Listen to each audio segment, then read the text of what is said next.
Okay, so I'm back with video 2. I'm going to try to keep these to around 30 minutes. Alright. I'm going to drink some coffee. I drink 1 cup of coffee a day now. I used to drink 12 cups. The reason I drank 12 cups of coffee, by the way, is because we are all used to drinking coffee in these big cups now. So what I do now is I actually measure my little cup of coffee down here, and I dilute it with water. So I'm going to sip. Okay. By 2001, I was in the hospital with tumors on my kidneys, and they were bleeding. And every time I bled clots, and I cramped bad, like as bad as childbirth. And they thought, kidney stones? Bladder stones? Let's go look and see. Never had kidney stones. Never an infection. Never a fever. My legs would just completely cramp up. My stomach, my back, I couldn't. I just felt like my stomach was filling up with fluid and would get bigger and bigger, and I would just keep going to the bathroom and keep bleeding. Big clots this big. It's called gross hematuria. I noted that this bleeding was kind of like secular, same as my periods used to be, where I would have big clots. If you go look in your toilet, at the bottom of your toilet, there's a little well. That's how big these clots were. They would go right down to the bottom of the toilet. I would go. Now, when I bled with my kidney tumors, I had to go buy pads again. Because I didn't just bleed when I urinated, I bled all the time. So, when I ended up in the hospital with gross hematuria, they would do procedures on me. More anesthesia, more medication later. And the nurses saw that they were having to come in and give me Dilaudid quite often. Because by this point, I had already had Demerol shots, Dilaudid shots, Percocet, Percodan, Darvon around the clock whenever I needed it for breakthrough pain, or Darvocet N100s, and Soma, which was supposed to be like a sedative muscle relaxer, but now it was doing nothing. Really, it was doing nothing. It would make me a little bit like, relaxed for about 5 seconds. That's it. I'm going to tell you something. When I first started taking Soma, I hated it. I told my doctor, I hate this because it made me slur. It made me feel like I couldn't breathe right. And I was constantly like jumping up going, when they were telling me to lay down. The reason I didn't want to lay down was because I would be like, I couldn't breathe, couldn't catch my breath. My doctor said, I think I want to try you on something like OxyContin, because it's longer lasting, and the amount of pain that you have in your body is the amount of inflammation you have is incredible, and what you got going on, you need something stronger. All the doctors agreed she needs something stronger, so she didn't take 50 million pills, because at the same time it was making my stomach nauseous.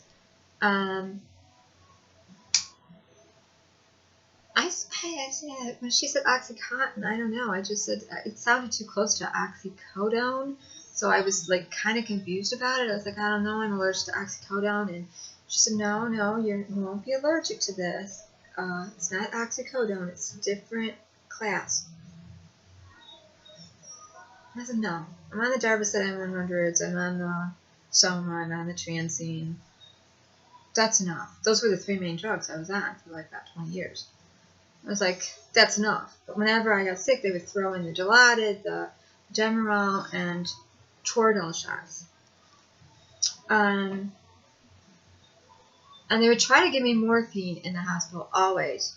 But I would scream, I'm afraid of it. No, don't give it to me, don't give it to me. I don't want morphine. Everybody else that was in the emergency room in pain was like, give me the morphine, please, over here. And I'd be like, no! I think my cousin will remember. I called her from emergency. SYB, you'll remember. I called you from emergency if you're watching this, and I was like, they want to give me morphine. I'm so afraid. I'm so afraid. And she was like, Maria, it's okay. Take the morphine. I was like, I don't want to take the morphine because they want to give you morphine. And I don't know why I was so afraid of it, but I was. And they came to me and they said, okay, we're gonna give you a drug like morphine. I'm gonna give you, but it's not morphine. And it was fentanyl. And my doctor saw that worked, and just from looking at all the hospital notes and everything, and she approached me in a doctor office visit follow-up, and she said, I want to try a fentanyl patch with you. This was 2001.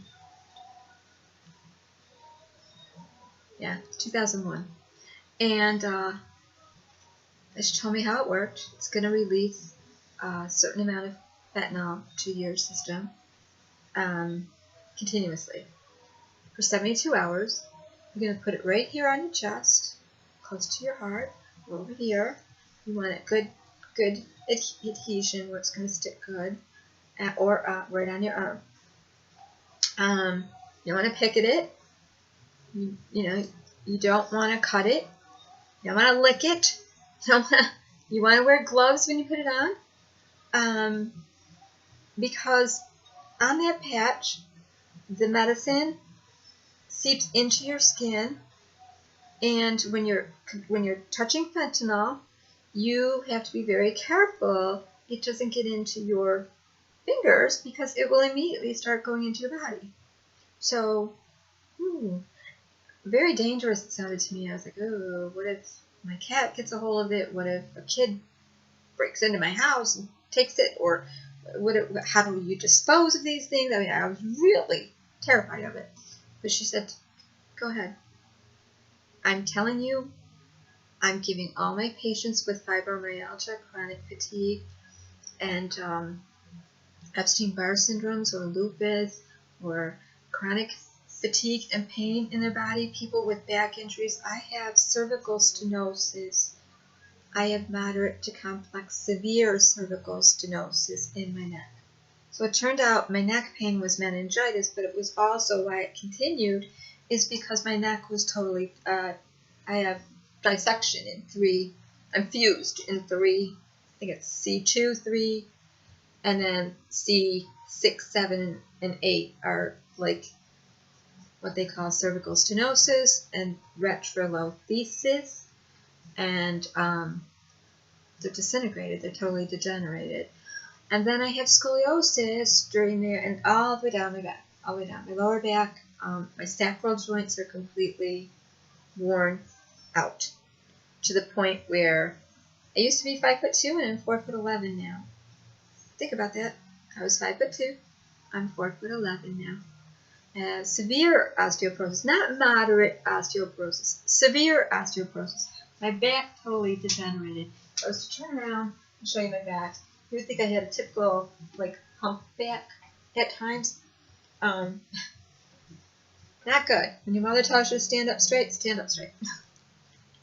Okay, a lot of this is heredity, where a certain side of my family has that kind of back twisting thing. A lot of it has to do with scoliosis, which I have a C. I have a C curve in my back, and it's a large curve that was never corrected when I was young because of the malrotated intestine. Okay, so everything's twisted around inside of me. My doctor knows this. All the doctors that see me know it. They could see my records and go, oh wow, you are totally twisted up inside. Guess what? That makes pain. That makes pain in your back. It makes you not be able to walk right. It definitely affects your digestion. But my primary care doctor was telling me, you should take Miralax every day. This is a must for you. But she sent me to a colorectal doctor. Hi, Dr. Jenny, who told me, I want you to, excuse me,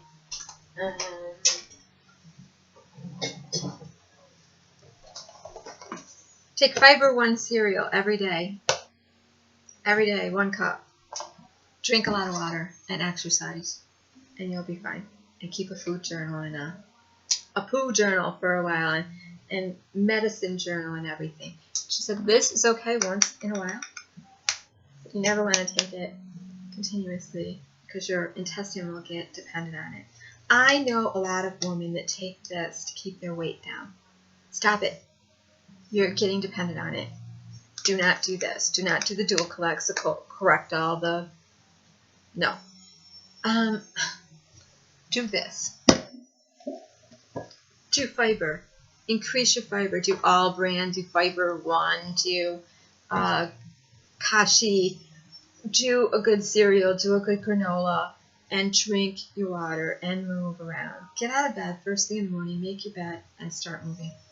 Okay? If you have chronic pain in your body, if you are in pain laying down with like the worst flu in your life, and that's how you wake up every day because you have fibromyalgia or chronic fatigue syndrome, move, get up, move, move, make yourself move, dance, turn on some music, dance. I don't care. I know. When I had fibromyalgia, notice what I'm saying. When I had fibromyalgia, because as long as you keep talking about your disease as though it owns you, you own it, you're so comfortable with it, you've got a name for it now, it's your disease. I have fibromyalgia. I can't do that because I have chronic fatigue. I can't do this because I have lupus. Oh, I can't because I have... No. Don't let that disease become you.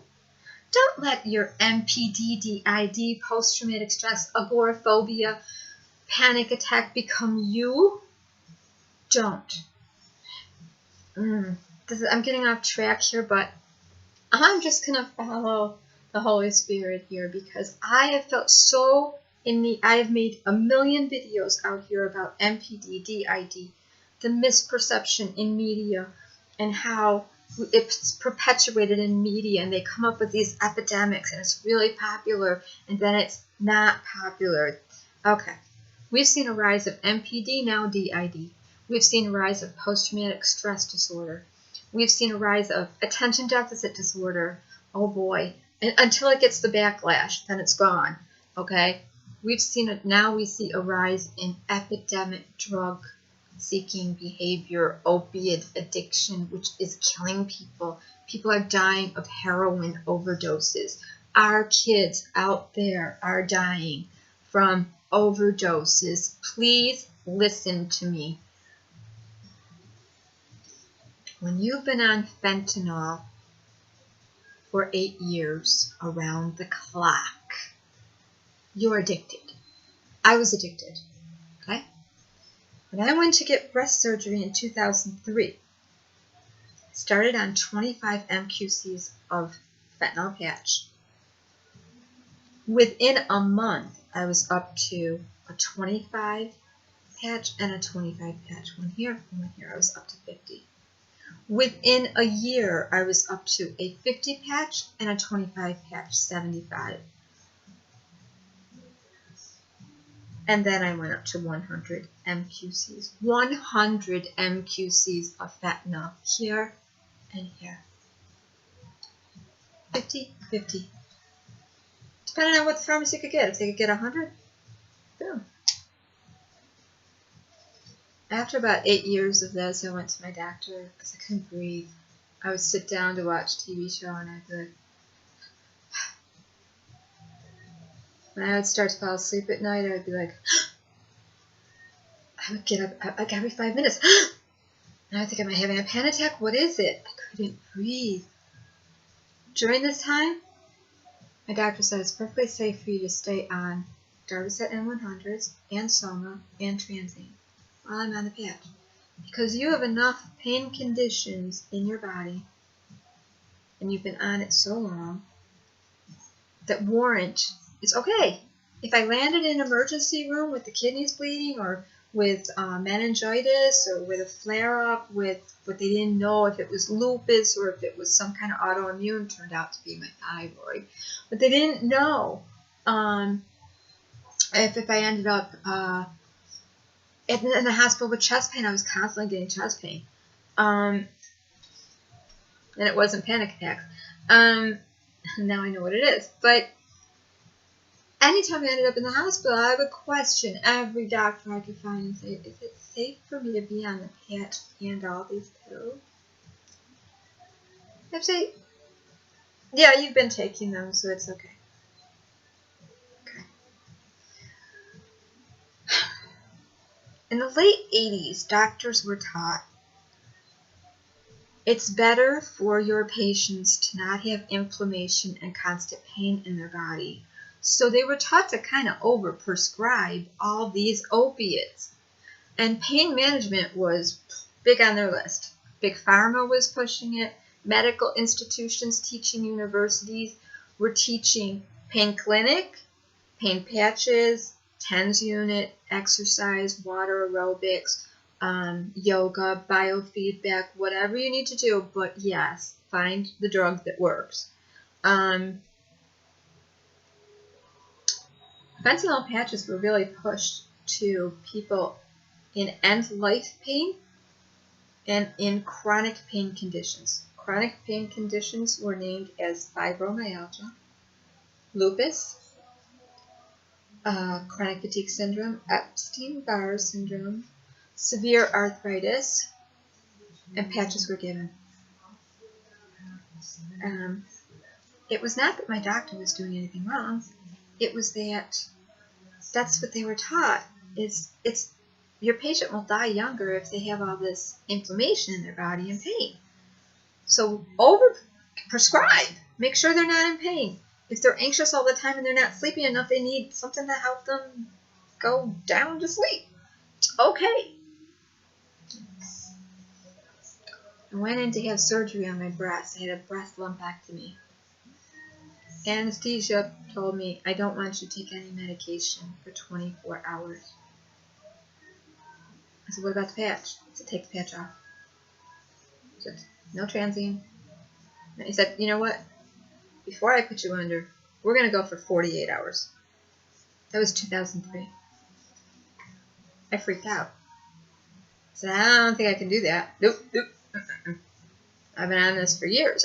30 years. Come on. I've been on the Darvasetin forever. You want me to just stop taking it for 48 hours? I'll be sick by the time I get here. That's okay. If you're sick, we'll take care of you. I was like, I don't need this lump taken out of my breast that bad. I was totally freaked. That's when I knew I was addicted. That's when I knew I was really addicted. Got to the surgery. Sweating, pukey, just knock me out and do this already. I don't even care. I don't care if you find cancer. I don't care whether they're coming and talking to me about pathology, blah, blah, blah. If the tissue marker is this, we're going to do this. If it's that, we're going to do that. I'm like, oh, just put me out. Just put me out. I don't care. I don't care. Just knock me out. I'm in pain. After my surgery, the anesthesiologist came to me and said, dear, you are going to be in a lot of pain when you get home. Go home and take your medicine. And then get with your doctor and make a plan to get off all of this. He said, because I almost had to kill you in there to put you out. I said, what are you talking about? Because now I'm like groggy from the anesthesia. I'm like, what? I said, how long have you been on this stuff? Went over my meds with him. Again, I just kept saying, it's in the paper. I wrote it in the paper. I said, how long have you been taking this? And before that, what did you take? And why did you end up on this drug? And we went through it all. I said, I don't have to do this. I said, but I'm going to tell you something.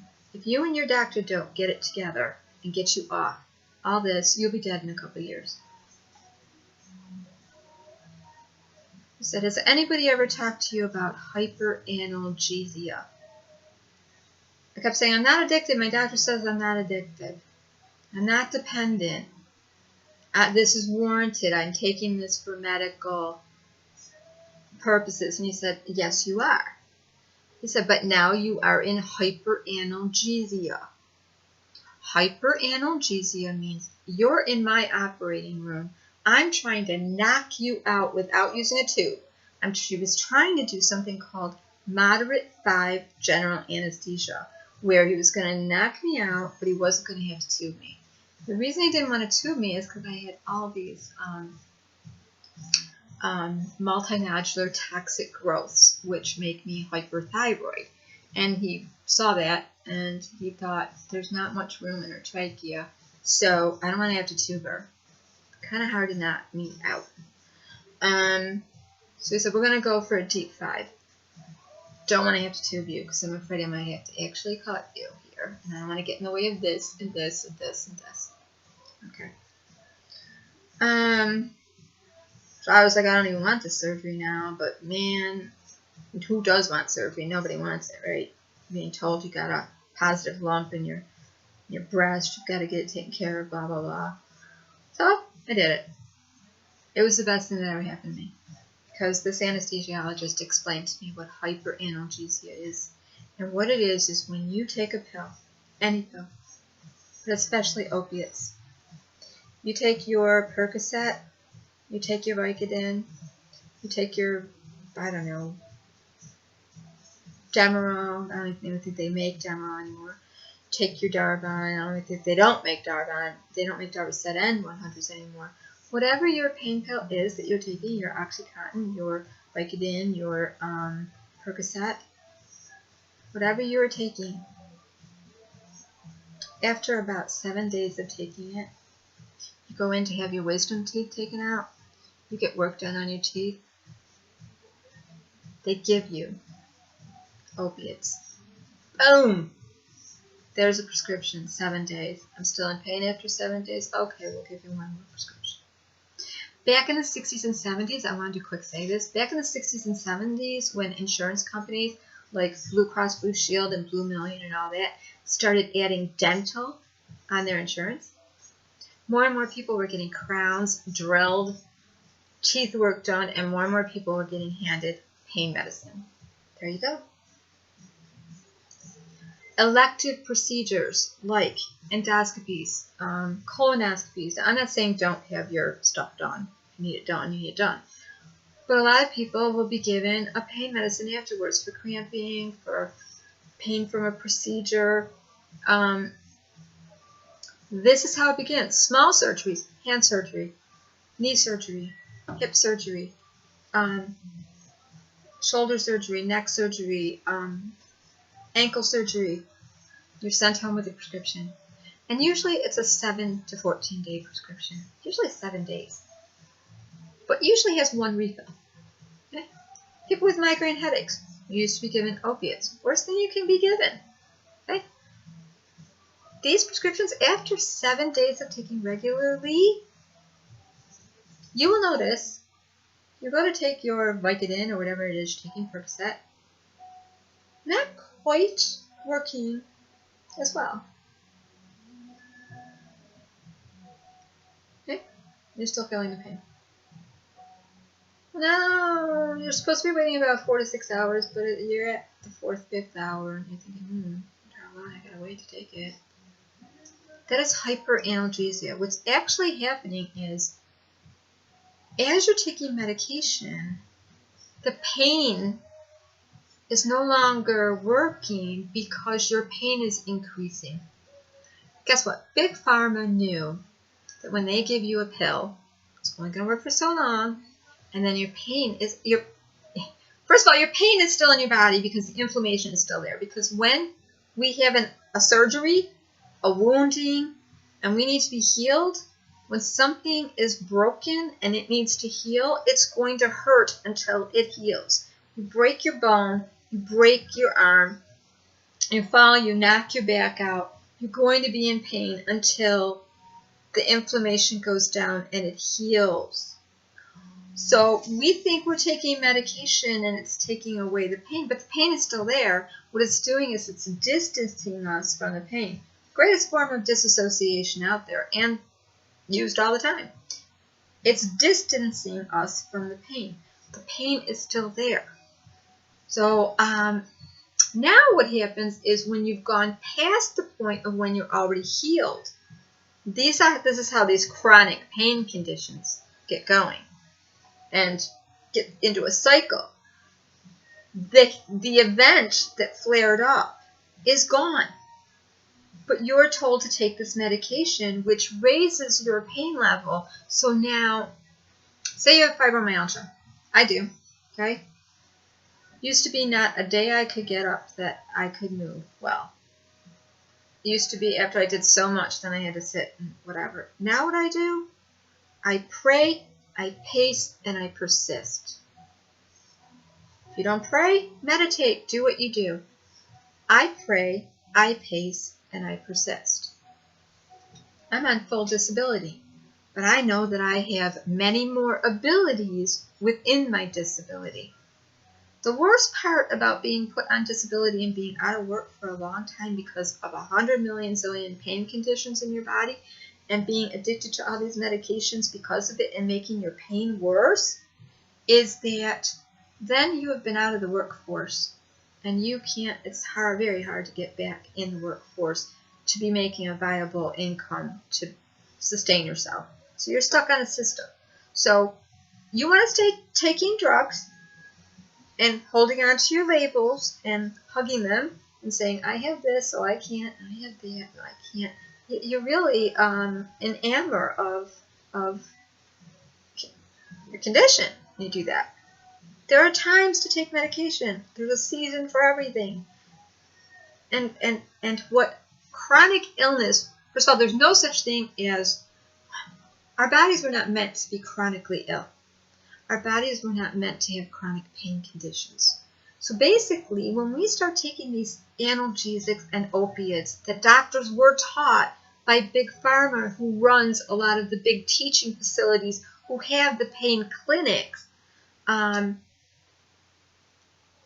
give your patients all this medicine and they will feel better. Basically, now they have to keep chasing their pain and chasing their tail to get their pills. Okay, so by 2003, I knew I was addicted. I went to my doctor. I said, the anesthesiologist said I have bipolar analgesia, and he said he had to give enough medicine for a horse to knock me out. And if I ever was in an emergency and needed surgery, I would just be dead. And I need to get off these, all this. She said they could have knocked you out if they wanted to. She said, no. You have enough conditions warranted. She said, you would not be good getting off medication. All that year I kept bugging her. Meanwhile, I started tapering off Darvocet and 100. I went from 6 to 8 tablets a day down to 4. On my own. I just started quartering. Every couple of weeks, quarter, slow taper. Took those 5 transine, started cutting them in half, quartering them in half. Down. Down to, instead of 5, down to 3, down to 2, down to 1.5. Took the Soma. Soma, longest drug, Darvocet and Soma. I was up to 6 to 8 of those a day. I went down, down, down to 3 a day by the time I approached her. I said, I want you to know something. I'm taking 3 Soma a day. I'm only taking 1 to 2 transine, and I'm only taking 3 Darvocet. So what'd you do? I've been tapering off. I want to get off this patch. All right, we went from 25, we went back down, 100, 75, 50, 25. She brought me down to the lowest fentanyl patch I could be on, which was 12.5, and I stayed there for about a year thinking I'm okay at 12.5, but I still couldn't breathe. I kept breaking out in sweats, and I'd get itchy, and I didn't feel good, and I went to her and I said, okay, now we're down to the lowest patch, which she said, it's like a baby dose. It's like a pediatric dose, Maria. It's okay. I want to get off it. She was so worried I was going to be in pain cycle that she couldn't help me with. She gave me a tapering off schedule. It went like this. Now, please, if you're on a fentanyl patch or fentanyl lozenges or powder form or whatever, I don't think that you should be on powder form. But if I'm not telling anybody to cold turkey this. or to do this irresponsibly. I'm telling you to go to a doctor and get a tapering off schedule. And I'm going to say something that is, I'm going to catch a lot of heat for, but I'm going to say it anyways. There is profit in recovery and rehab, okay? When you go into a rehab facility to get clean, you are automatically told you will relapse. You have a disease that's going to make you go in chase of the drug. You now have a disease. You're going to want that drug. And because you're going to want that drug and because you're addicted and it's a disease, you will relapse. I am here to tell you, you will not relapse. You will not relapse unless you choose to relapse. It is a minute to minosecond decision. It is a choice to live. Now, years ago they used to tell alcoholics and drug addicts, if you use again, you'll die. That's the best thing that they can tell people. Not that, well, you're going to relapse again. They shouldn't be telling a family, well, she's got a disease, he's got a disease, they might relapse. Plan on it, they're going to relapse. No. You use again, you're going to die. Especially with that crap out there on the street now, this Fentyal and lidocaine and all these designer synthetic drugs out there, you'll die. You'll go to take one thinking, I can just kind of get myself feeling normal again. You're not getting high anymore. You're just making yourself feel not sick again. Okay? You're no longer getting high. Not for some of us, we never got high. We just made the pain go away. And then because of hyperanalgesia, the pain came back, and it came back worse. Okay? All this time I was taking medication, I never got high. I functioned. I functioned good. And what I remember about having to stop taking it for 48 hours when I had the breast surgery is I was sick. I didn't want to get high. I just didn't want to feel sick. Okay? I don't like feeling high because that makes me feel like I'm not in control of my body or my circumstances or my behaviors. So I don't want that. But I don't want to feel pain either. So my doctor gave me a tapering off schedule. It went like this. 12.5 patch. Normally it's on 3 days. I want you to keep it on 4 days for a week. Change it every 4 days for a week. No, I think it was 2 weeks. 2 weeks. Change it every 4 days. If you're having trouble with it, go back to every 3 days. Go back to the 4 days. Then you're going to go every 5 days. And it went like this. And if you have trouble, you're going to go back to 4 days. Then you're going to go every 6. Well, by the time I got to the second taper, the second week, going to 4 days, into the 5th day, I just ripped the patch right off. Now, don't be stupid like me, but I did that, and I'm here to tell you I'm alive. And it was not worse than a bad flu, and me staying very edgy for a while. 7 years ago, this weekend, I took that patch off and started tapering. During that week, I was packing up my house, which I lived across the street, and I was moving over here. And I remember my kids had come, kids had come over to visit me, and they were going to help me move.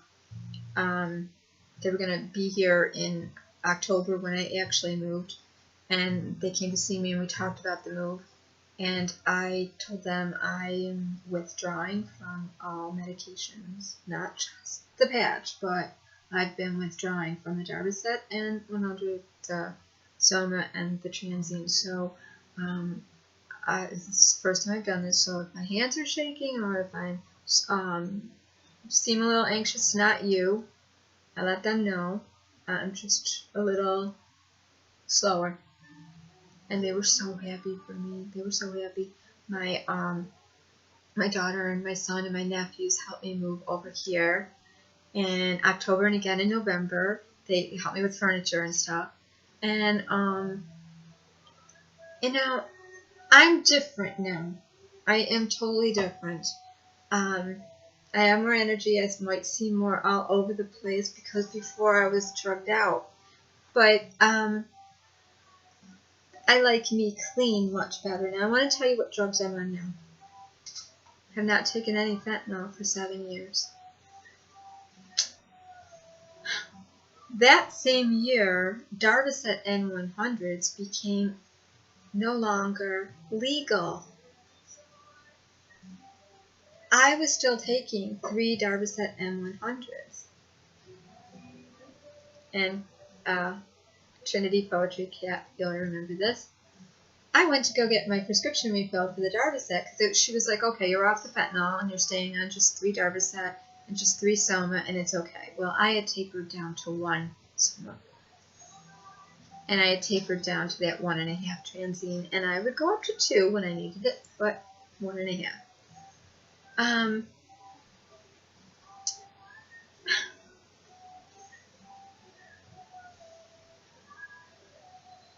I went to get my prescription refilled for Darvocet N100s, and this was only God. I swear to God, this is only God. And my pharmacist said, we don't make Darvocet N100s. We have nothing to give you. Didn't your doctor tell you? They recalled that drug.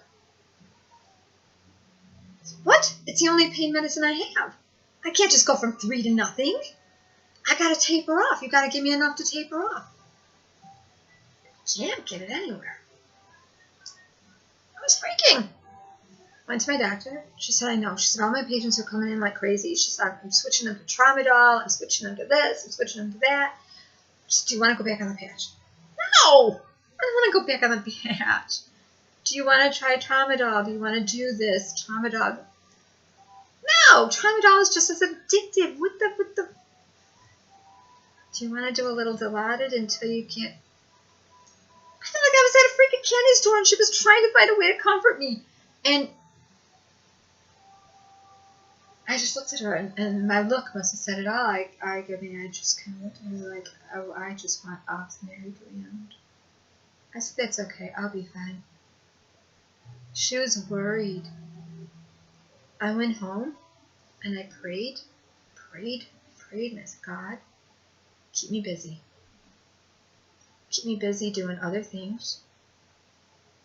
Flush this drug out of my system. Help me, help me. Didn't need it.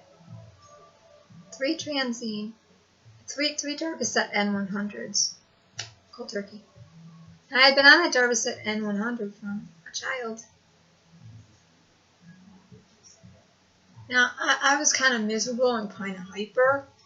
And I've asked my doctor, do you think this is part of like me getting off the drugs? No, turned out to be I'm hyperthyroid.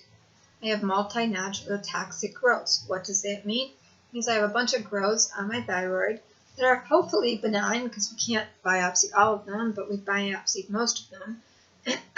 Some of them are. And what it means is these nodules are controlled by this thyroid hormone, which in the pituitary gland or the hypothalamus, whatever the heck, I think it's pituitary gland, tells my thyroid, okay, it's time to make thyroid hormone. And these little boogers say, no, we're not going to let you. On one day, on another day, this says to the thyroid, okay, you got enough hormone, you don't need any more. And these little boogers say, ha ha ha, we want to give you tons of hormone. We're just going to keep giving it to you. So, the medications I'm on now, and have been on for now 7 years, are 1.5 to 2 transine a day, pretty much cutting down to a half this weekend. 1 Soma a day. Now I can go up to 2 or 3. It's prescribed for 2 or 3. I can, but I don't. On a day that I'm having muscle spasms, which hyperthyroidism, and they don't know yet, they're trying to rule out MS with me. I have some things going out my face and my leg, and it's probably residual from the meningitis, but they're thinking the visual losses that I get, stuff like that, it's looking like I have a MRI that's consistent with brain changes with MS, but it's also consistent with other stuff too. So the upload of that, the upshot of that is I have spasms. I have muscle spasms that my whole face will contract in, and this will go down. It's not just Bell's palsy, it's always the same thing. My hand will completely, this will bend, like my thumb and my hand will be totally contracted in like this, and it'll stay that way for hours. My feet will do that too, and my diaphragm will do that. And that is something that I believe my neurologist called the MS hug, where everything just crunches up. So, what to do? Well, they don't see the little lesion things on enough part of my brain to say MS exclusively, so stay on a muscle relaxant. Guess what? I don't want to be on a muscle relaxant. So instead of 3, I'm on 1. On really bad days, if this happens or this is happening a lot, I drink more water, I check my potassium level, and then if all that's not working, then check my thyroid level, because being hyperthyroid can make you have muscle spasms, hand tremors, be hyper, shake. When they check me for my thyroid, they have me put my hands out. When I go to my endocrinologist, this is the test. She gives me a cup of water, sip it. And she checks how much bigger these are. Put your hands out. And she checks. If they're shaking, I'm hyperthyroid. She goes and gets a blood test. Okay. She listens to my breathing. She looks at my throat. She looks at my eyes. Okay. So, my medication now, by the grace of God and by pure grit, determination, is 1 transine a day, 1 soma a day. Potassium, because I'm on a blood pressure pill that makes me lose potassium. I take 2 potassium 3 times a day, and they're white and they're capsules and they look like Tylenol or Percocet or whatever. So I'm so glad I don't have to carry around other kind of pills, because I'm like confused, take the wrong one, right? So now I know I just have potassium in there. Potassium, vitamin D. Vitamin D, 2,000 units. Potassium. Tapazole, which is the thyroid suppressant for hyperthyroidism. I take a half a tablet a day. Trimethamine, 2 blood pressure pills a day. I'm cutting that in half this weekend because it's my 7-year anniversary, and I'm going to continue to cut and cut and cut it all down. Okay? The best thing you can do for yourself is be free. Be free. Don't get settled into a mental health label, a medical health label, and don't get dependent on a drug. If you find that you're going to your no pain medicine, by the way. Hallelujah, no pain medicine. Thank you, God. I have just been like a little person at home alone, just minding my own business, just praising God on my own. Now I see these reports about people on drugs, and they had to go to rehab, and they went to rehab again, and they went to rehab again, and they went to therapy, and they went to rehab, and they went to biofeedback, and they went to... There is profit in recovery. Listen to me. There is profit in therapy. There is profit in telling a person it's going to get worse before it gets better. It might take a long time. You might be like this forever. There is profit in this. It's political. It's profitable to have epidemics in every disease that is out there with awareness. It is profitable to tell you you have a disease and you are addicted. It is profitable. And it is crippling to you, and it will kill you. It is profitable to tell you you're going to have post-traumatic stress for the rest of your life. You just can't get rid of that memory. You just can't stop reacting to it. It's a disease. It's the way you're programmed. No, it is not.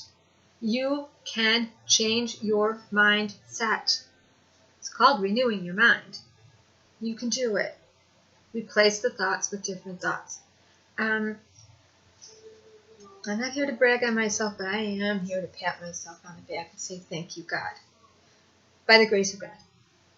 I know that if anything were to attack my body right now and I had to go into a hospital and they wanted to give me drugs, I could get right back to that point where I'm like, okay, I'll take that. We need better pain options. We need to move through pain. We need to exercise. We need to drink a whole lot more water and drink healthy water. Our tap waters are no good anymore. The infrastructures of all of our homes are, if you're living in an apartment complex like I am, don't drink the tap water. Please don't drink the water. Go get yourself some good alkalizing water. And I don't care. I have food stamps. I spend my money on water. I spend more money on water than I do on anything else. I'm going to do whatever I can to get my body healthy and to be able to be out there working again and do something in my field of social work or teaching or I don't know what I might need to go back to school for to get brushed up on a few things. But I have told my doctor my goal is to go back to work full time. And there will be a trial while I'm on disability of how much I can do, what kind of work I can do, and what are the main things that get me sick. Like, basically, transportation is a real problem for me because a lot of walking in the cold, a lot of repetitive stuff gets me in trouble. And there are days that I'll need to have leniency for blood tests for my thyroid, MRIs, CAT scans for this stuff, and things that I have to do. And days that I will have to just slow down. So what she suggested is, why don't we try you on a trial of work, but in the meantime, do as much volunteer work as you can. And I want to tell people, if you are home with a chronic disease and you are suddenly on SSI or SSD or stuck on the system at home, chronically sick, it can be really easy to just take your pain medicine and go lay down. And I have so many friends that have died of that. Some of you may know Michaela, Mickey, Jessie, Jamie. She went by the name Michaela, but out here she went by the name Leah. And her channel was So Here We Are. She was told she had MPD. She was told she had DID. She was told she had eating disorders. She was told she had bipolar. She was told she had lupus. She was told she had MS. She was told she had arthritis. Guess what? She was given a drug for every single thing. Young girl. She's my daughter's age. She's dead. She died in May. Denise Greasley, Alan Greasley. Denise was constantly told she had seizure disorder. She had pancreatic this and that. She had lupus. She had this. She had that. She had chronic fatigue. She was given a shitload, pardon my language, of medicine constantly. And so was her husband. They're both dead. My friend Deborah. And she ended up with COPD and emphysema. But mostly her problem was pain in her body and fear. Pain, grief, and fear. She went to psychiatrists. She went to therapists who told her she was having a severe grief reaction from when her father had died. She was a young child. Actually, her mother died in front of her and her 5 siblings, and she became the oldest to take care of everyone. And when her father died, she went into a depression and a grief that the doctor said was just, it brought everything back up again. And she just could not recover from it. Could not recover. Well, she was home now. And she was smoking more cigarettes. And she was drinking more coffee. And she was nervous and she was anxious because now she was home. She was not used to going out. And when she went out, she got panicky. So now she had a panic disorder and agoraphobia. Okay? More medicine. She's dead. My age. We need to get it right. We're not. We've got people on merry-go-rounds of pathology. only in America do we keep making everything a disease. Only in America. It needs to stop. Big Pharma needs to just stop running our teaching institutions and schools and getting into all the different places that our doctors work and pay rent to rent out office space. It needs to stop. And when you see a commercial about a new epidemic, keep in mind it is being made a disease. It is being made bigger than it is, and somebody is going to profit from it. Don't let that be you losing the money. I could go on and on about the disease models out there and how Big Pharma and the FDA and the APA have made everything a disease by just adding characteristics to it and giving it a name. You get a lobby group and enough people interested in a bunch of things that are going on. Once you have named it, you have created it. So all you got to do is name it. Name it, you've created it. Give it enough characteristics, you're developing a character like you would in a book. It's true. So this video went longer than the last. I'm sorry, I'm up to 51 minutes. If you watch this, please, I beg of you, if you need to go to a dentist to get your wisdom teeth out, you're young, you need to have surgery, you broke your arm, you've had an athletic injury, and they give you some opiates, painkillers, and you like the way it feels, and it takes away the pain, and now you realize pain is back, and you're looking for that drug to get over that pain. Realize you have hyperanalgesia. You have a dependency that is hyperanalgesia. It's not a disease. Call it an addiction if you want to, but your addiction is not a disease. Not like some disease came on you, okay? No. The pain level increased, causing hyperanalgesia, making you need to get that pain to go away. And you are hurting. You are really hurting. You are feeling like you got ran over by a truck and then another truck and then another truck. And it's impossible for you to even breathe without hurting. And your thoughts are racing. And you want to stop complaining, but you can't stop talking. And you're slurring because guess what? Now you can't make your speech come out right. And you're hungry, but you're not hungry. I mean, I know. You're sweating, but you're cold. You feel pukey, but you got the runs. You're hungry, but you can't eat. I know. I know. Go to rehab for 7 to 14 days to 21 days to 30 days, whatever you need. But please don't believe that you're going to relapse because you now have a disease. Go to your doctor. Ask your doctor for a tapering off schedule. That's it. You don't need to wait in line for a pain clinic referral, which may take forever for you to get to, and you may die of an overdose in the meantime. Go to your doctor. They know how to taper you off any medication. They're going to tell you, well, I'm going to give you a referral to a pain clinic. And when you call that pain clinic, because there's an epidemic going on out there now, pain clinics are going to be booked up 3 months. Your doctor can start weaning you off. Pray for your doctor to have the wisdom to wean you off. And I promise you, you will feel better because the pain will go away. Will you still have bad days? Sure you will, but it'll be manageable. Okay?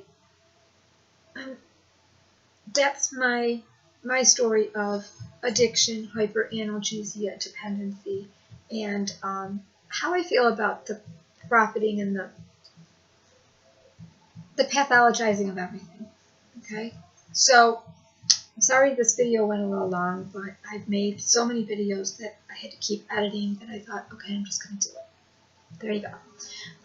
Have a blessed Sunday. I hope everybody's having a great end of the summer and into the early autumn. I'm going to get cooking. I've got Patty LaBelle's cookbook, so I want to make spirited sauce. So I'm going to try that. Okay, have a great day. Bye. And thanks for watching, thanks for listening, and being patient.